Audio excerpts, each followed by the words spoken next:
Thanks for the great case study.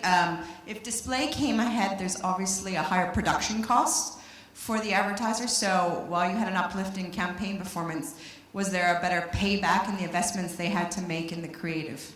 Yeah, I appreciate that softball question. Yes, absolutely. So the question was higher creative production costs. Do you see higher ROI on that? Absolutely. In fact, it actually enabled them to invest more in more programmatic creative, dynamic creative, that they were able to see a much truer view of its impact at the top, especially in the upper funnel, which is what their big focus is.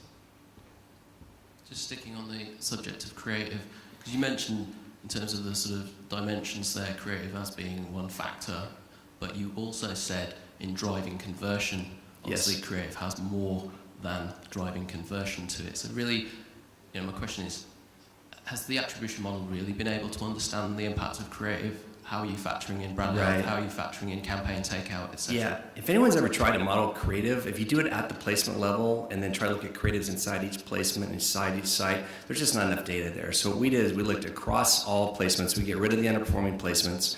We account for the audience bias through using some pretty advanced models called entropy and turbulence modeling, which look at complexity of paths to try to isolate the excessive retargeters from those who have very low complexity, and take that middle group, we call it the Goldilocks cluster, and we analyze, all things being equal, which creatives are likely to influence conversions more than others, and we index them and rank them that way.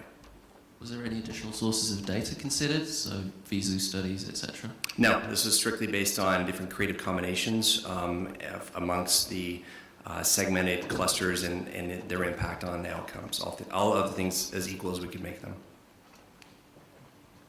Thank you. All right, thank you.